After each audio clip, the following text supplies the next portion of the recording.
Olá, hoje no Mundo Político, uma análise do momento da economia brasileira.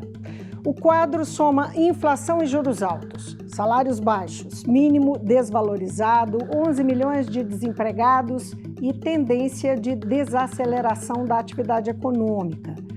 Pressionado em ano eleitoral, o governo apostou na limitação do ICMS para frear os preços dos combustíveis e da energia. Eu vou conversar com Otto Nogami, ele é professor de economia do INSPER. Professor Otto, muito obrigada por atender o Mundo Político. Eu que agradeço o convite, muito obrigado. Professor, eu mencionei o ritmo da atividade econômica que desacelerou em abril, de acordo com o IBGE, é o início do segundo trimestre, não é? Que leitura o senhor faz desse resultado? Na verdade, a economia brasileira ela já vem com essa componente recessiva desde 2014. Tanto é que a performance do PIB nos últimos anos ela tem sido pífia, né? Além de ser negativa durante 2 anos, mas nós não observamos um processo de recuperação da atividade econômica nos níveis que seria desejável. Ao contrário de tudo aquilo que está acontecendo no mundo. O mundo está crescendo uma média de 4,5%, o mundo está crescendo 4,5%, e nós, né, dificilmente conseguimos ultrapassar esse 1%.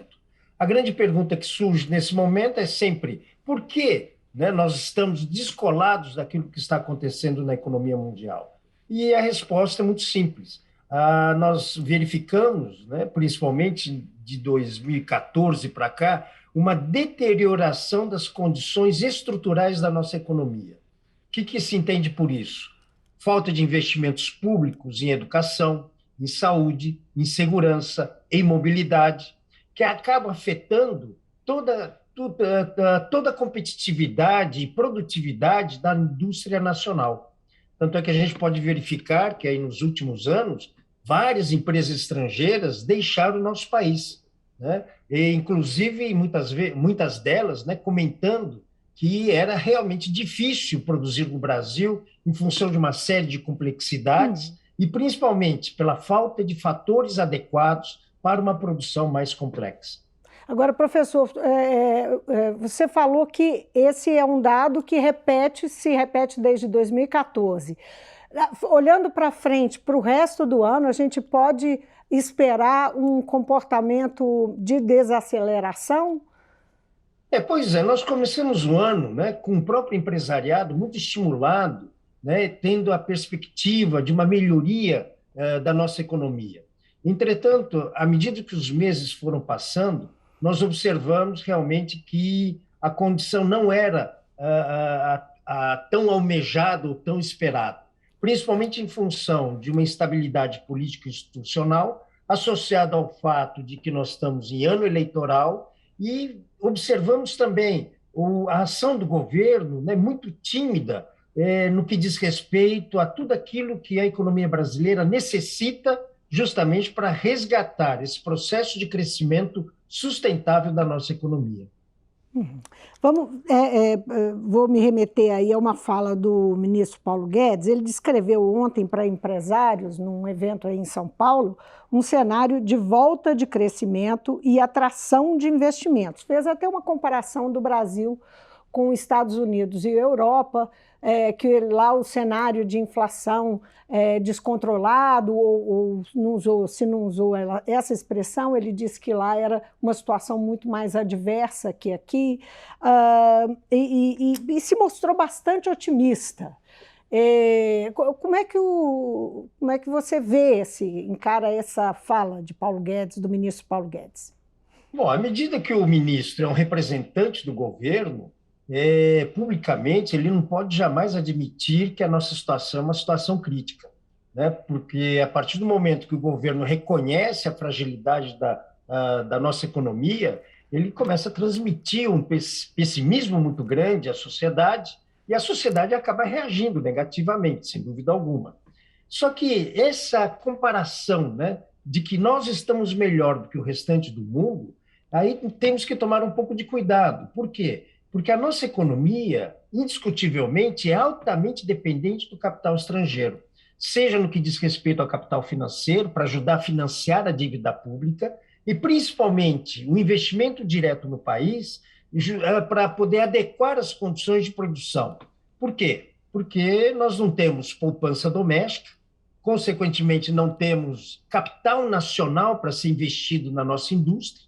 Então, para que a gente possa atender necessidades e desejos da sociedade, nós dependemos das multinacionais. E a multinacional, ela vem por um país à medida que ele consegue ter um horizonte adequado para a sua operação aqui dentro da nossa economia. Então, esse é um aspecto importante a ser considerado. Então, se os Estados Unidos, o continente europeu, está com essa componente de crise, né, que, conforme a fala do ministro, está fora de controle, à medida que a nossa dependência é grande com relação a essas economias, se eles entrarem em crise, essa crise se repercutirá para a nossa economia com uma potencialidade muito maior. Porque o que ele disse foi exatamente o contrário, é que nós estaríamos caminhando para um cenário muito melhor do que a Europa e os Estados Unidos, e desvinculando o cenário deles do nosso, né? Mas, pois é, à medida que existe essa nossa dependência com relação ao setor externo, então qualquer crise que surja nesse setor externo, ele repercute negativamente sobre a nossa economia. Como é que você viu a declaração do ministro sobre tabelamento de preços, coisa que ele, nesse evento de ontem, ele acabou negando, ou dizendo que não era bem assim, e acabou dizendo a frase, se não quiser fazer, que se dane. Pois é uma ação, né, que não desejada do governo, todo e qualquer governo. Por quê? Preços são definidos pelo mercado, nessa famosa relação econômica de oferta e demanda. Então, à medida que o governo tenta interferir sobre a formação de preços na economia, ele está criando desequilíbrios fortíssimos. Nós temos vários exemplos, né, de governos passados que, de alguma maneira, procuraram interferir, né, seja via congelamento de preços, ou, alguns anos atrás, né, no passado recente, a presidência resolveu interferir, não interferir, né, mas por lei mandou reduzir a tarifa de energia elétrica, mandou congelar o preço do combustível, e aí, ato subsequente, a inflação ela foi para a estratosfera, né? Então, é muito perigoso esse tipo de solução, é muito perigoso esse tipo de ação. O importante é deixar o mercado formar os preços. Se os preços estão subindo, é porque existe algum desequilíbrio. Um desequilíbrio nessa relação de desejo de consumir da sociedade e capacidade de produzir da economia. Então, esse é o X na questão, né? Agora, congelar preços, então, mais uma vez, é a pior solução que se pode encontrar. Por quê? Ele pode, eventualmente, resolver o problema hoje, no curto prazo, tá? Mas os desdobramentos virão no médio e longo prazo. Nós já tivemos até caça ao boi no pasto, né? No passado. Pois é, né? Para baratear a carne. Bom, então, hoje, afinal, terminou, afinal não, porque foi muito rápido, um processo muito rápido, a votação do projeto do teto do ICMS, que estabelece aí um limite de 17% para o ICMS, para incidir sobre energia e combustíveis, basicamente, né? A votação ficou em 307 votos a 1 e já vai à sanção o projeto. Foi votação final mesmo. 2/3 da Câmara apostando na saída que o governo apresentou na tentativa de reduzir o preço dos combustíveis, e todo o esforço é no caminho da inflação. Toda essa conversa do ministro Paulo Guedes, inclusive, que nós mencionamos aqui agora, inclusive tem aí o pano de fundo o tempo todo de combate à inflação. Como é que você vê essa votação e esse projeto que foi quase que aclamado, né? 2/3 da casa é muita coisa. Aclamado porque nós estamos em ano eleitoral. Então, lógico, ninguém vai querer perder votos, né, votando contra uma proposta que eventualmente venha melhorar as condições de preço, né, dos derivados de petróleo, da energia elétrica que seja. Vários aspectos devem ser considerados. Então, o primeiro aspecto importante, esse teto ou essa redução, né, da alíquota do ICMS, ele vai afetar a arrecadação dos estados, né? Então, à medida que os estados têm também seus projetos a serem executados, à medida que eles necessitam de recursos, eles não vão ter condições de dispor de muitos recursos, né, com essa redução. Eventualmente, um subsídio dado pelo governo federal. O governo federal não tem espaço fiscal para isso. Agora, analisando friamente, né, a questão do combustível, a Petrobras ela está com os preços dos derivados de petróleo represados. E a qualquer momento ele vai ter que necessariamente liberar esses preços, ou seja, vai vir mais um aumento. Então, não digo a percepção, né, mas eu fico imaginando que assim que o governo sancionar, tá, a Petrobras, como último ato, ele vai elevar o preço do combustível. E esse é um detalhe. Segundo detalhe, a taxa de câmbio ela está subindo, né? Nós voltamos a ultrapassar a casa dos R$ 5. E um terceiro aspecto relevante, o preço do barril de petróleo está aumentando no mercado internacional. Tanto é que ele, semana passada, chegou a bater $125 o barril. Ora, conjugando todos esses fatores, a necessidade de realinhamento de preços por parte da Petrobras e elevação do preço do barril de petróleo, se isso acontecer, isso acontecendo, e mais associado à própria a elevação da taxa de câmbio, juntando tudo isso, isso neutraliza essa proposta, né, com relação à nova alíquota do ICMS. Então, diante de um determinado cenário, parece ser interessante, mas não podemos esquecer que existem outras externalidades extremamente importantes que vão afetar e vão neutralizar esse efeito do ICMS. O custo vai ser pouco alto para talvez nenhum benefício, podemos dizer assim? Exatamente isso, né? E outro detalhe, né? A Petrobras não é única nesse mercado. Então, à medida que houver uma determinada restrição com relação ao preço praticado pela Petrobras, isso não vai interessar aos outros importadores trazerem combustíveis. E à medida que, então, você não tem uma oferta adequada para a nossa economia, isso tende a levar à escassez do produto. Em que pese esse preço represado aí da Petrobras em relação ao mercado internacional, hoje está no noticiário que a companhia tem uma margem de lucro até 6 vezes maior do que as petroleiras estrangeiras, né? Se a regra do preço é a paridade internacional,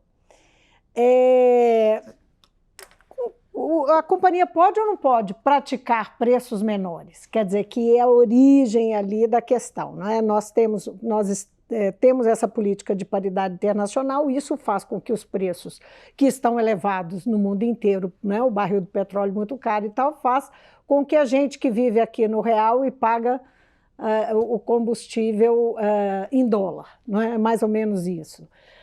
Tem jeito de manter esse preço menor? Quer dizer, a Petrobras está com lucros muito altos? Se efetivamente a margem, né, que foi divulgada aí pela mídia for verdadeira, realmente há um pequeno espaço, sim, para a Petrobras acomodar o preço de comercialização no mercado doméstico. Entretanto, num raciocínio de longo prazo, essa margem, né, vamos colocar assim, essa margem expressiva, ela é importante, principalmente para que a Petrobras possa se capitalizar para poder realizar investimentos no refino do petróleo. Porque o nosso grande problema, nós somos autossuficientes em termos de exploração. Agora, em termos de refino, não.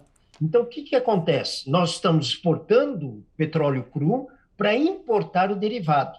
E aí que vem toda essa distoância, né, ou toda essa necessidade da Petrobras em alinhar preço com o mercado internacional. Agora, se nós tivermos uma capacidade de refino domesticamente falando, então eu acho que sim, grande parte desse problema está solucionado. Por quê? Nós exploramos dentro do nosso território, refinamos aqui dentro, Ou seja, não ficamos nessa dependência tão grande com relação ao setor externo. Por que Então, não fazer isso? Por que nós não temos isso, professor? simplesmente porque não é a prioridade dada pelo próprio governo. Tá? Então, o governo procura transferir essa capacidade de capitalização da Petrobras, tá, para beneficiar a sociedade, reduzindo o preço do combustível. Né? Agora, e isso tem um outro problema também. Tudo isso também acontece por uma falta de alternativas de outros modais. Então, à medida que o governo não investe em mobilidade, domesticamente falando, então nós ficaremos eternamente dependentes desse petróleo importado.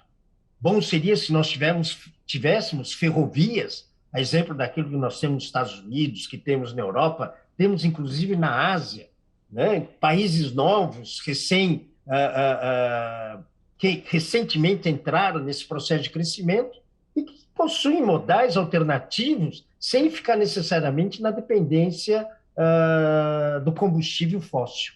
Uhum.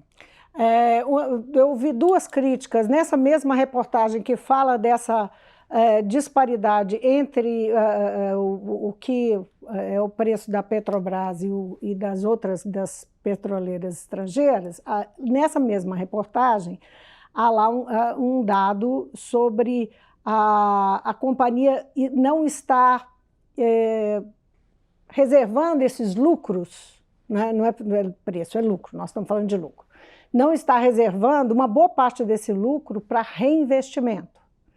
Exatamente. Seja em, como o senhor falou, em novos modais, ou seja também na possibilidade de, enfim, de dar saídas para o investimento, por exemplo, em refinarias, né? Pois esse é o criar aspecto fundamental. refinarias. Seria isso, seria disso que nós estamos Sem falando, dúvida, né? sem dúvida. Quer dizer, ele o raciocínio está seria o seguinte: transferindo a maior parte dos lucros, distribuindo não é, aos aqueles que têm ações, bancando, os né? acionistas. Na verdade, a Petrobras está pegando essas reservas e subsidiando o preço da gasolina, né? À medida que ele não pode repassar essas mudanças ou esses aumentos no preço do combustível, então, na verdade, é a Petrobras quem está bancando.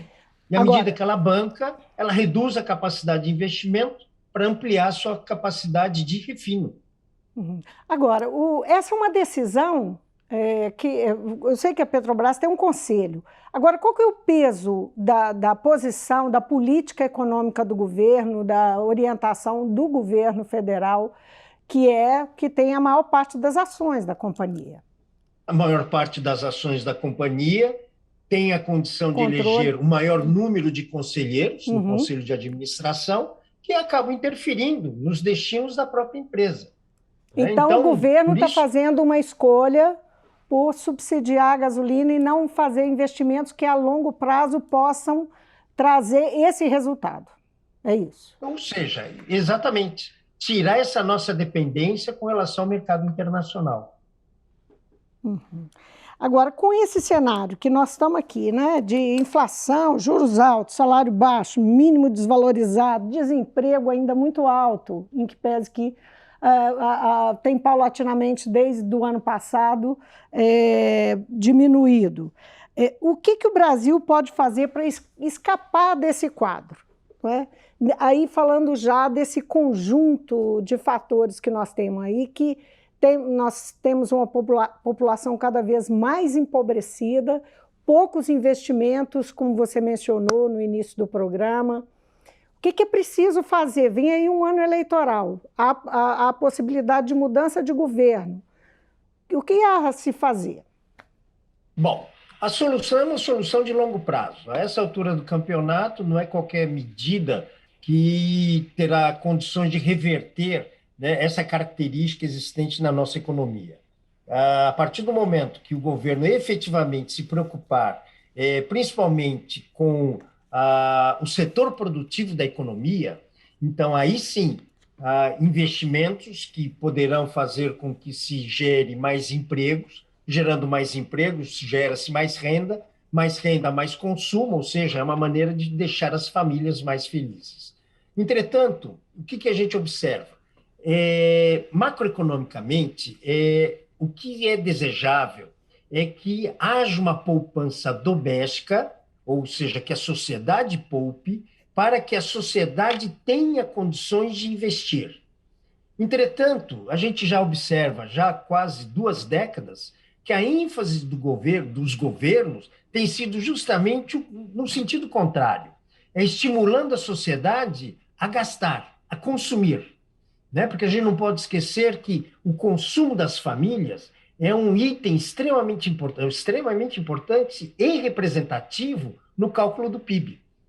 O consumo das famílias representa 64%. Então, à medida que o governo não tem a preocupação de melhorar essas condições estruturais da nossa economia, então, para que ele possa obter resultados de curto prazo, ele estimula consumo. Estimula consumo de que maneira? Então, liberando PIS/COFINS, liberando a conta inativa do Fundo de Garantia, agora já começando a liberar a conta ativa do Fundo de Garantia, antecipando o 13º salário dos aposentados e pensionistas, enfim, todo um conjunto de mecanismos, e tudo isso sem falar também do próprio Auxílio Brasil, que são realmente estímulos para que a sociedade consuma. E com esse consumo, ou fazendo com que a sociedade consuma mais, ele consegue fazer com que o PIB não seja negativo. Então, esse é um aspecto extremamente importante, e é o que a gente tem observado nos últimos anos. Então, o que seria o ideal? Então, primeira coisa, estimular que as famílias comecem a poupar. A partir do momento que você tem essa poupança, a sociedade brasileira tem condições de começar a investir. Investindo está se gerando mais emprego significa mais renda melhora o consumo, melhorando o consumo, as empresas começam a se sentir estimuladas a investir mais. Ou seja, é todo um conjunto de ações que fazem com que uma economia cresça e prospere. Que é, em última instância, o que nós não estamos vendo com relação à nossa economia. Uhum. Então, o governo sempre fica procurando soluções pontuais, né, sem dentro de uma perspectiva de longo prazo, infelizmente. Agora, isso é o que vem sendo chamado de gastar muito e mal? Bom, o governo sempre gastou mal, né? Esse é um detalhe importante. Mas não só gastar mal, né? Uhum. Tem muitos vazamentos aí também. Né? Tem muitos vazamentos no caixa. Que tipo de vazamento? Algumas coisas esquisitas que acontecem, os recursos não chegam aonde deveriam chegar, então vão ficando aí pelo meio do caminho. Então, esses são aspectos que realmente atrapalham bastante. Né? Então, por mais que a gente defenda essa ideia me desculpe colocar dessa maneira, mas dessa moralidade, né, em última instância, não é o que a gente observa. Uhum. Infelizmente, mais uma vez. Agora, voltando ao fato de que nós estamos em um ano eleitoral, isso tende a não mudar até o final do ano, ou pelo menos até outubro de novembro. Não tem. Nós já estamos aí, o quê? A eleição está em outubro. Então, acho que nenhuma ação vai repercutir até lá. Então, essa passa a ser uma incumbência do novo governante. Pois é. Se reeleito ou não, pouco importa. O novo governante deveria deveria assumir, na verdade, a presidência, mas dentro de uma perspectiva de longo prazo. Há quanto tempo nós não vemos um plano econômico? Há quanto tempo não vemos um plano industrial, um plano comercial, ou seja, preocupações com relação aos setores, né, que são importantes e que movem a atividade econômica.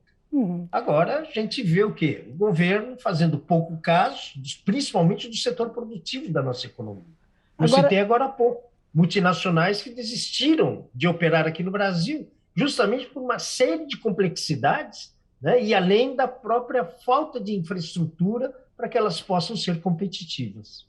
É possível trabalhar esses planejamentos, um governo que está por vir, trabalhar com essa perspectiva de planejamento, de estímulo à produção, de estímulo à poupança e, ao mesmo tempo, cuidar de uma população num grau de empobrecimento gravíssimo. Hoje nós temos números assustadores mostrando aí que mais de 50% da população está vivendo com um pouco mais de R$ 400 por mês.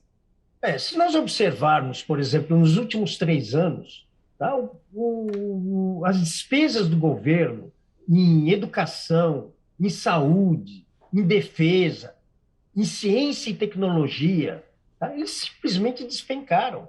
Ou seja, recursos extremamente importantes, né, para dar uma competitividade, uma produtividade para a nossa economia, e a preocupação do governo não foi essa. Né? Ou seja, os recursos foram destinados a outros objetivos, tá? E não necessariamente aquilo que acaba propiciando, em última instância, uma condição estrutural adequada, né, para que o próprio empresário se sinta estimulado a investir. E olha, estou falando isso sem falar das reformas necessárias, como a administrativa, a reforma tributária.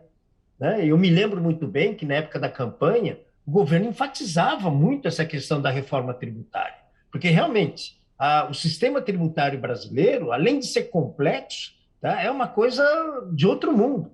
Tá? É um absurdo. Recentemente remou no Congresso e morreu na praia. Né? Não, pois é.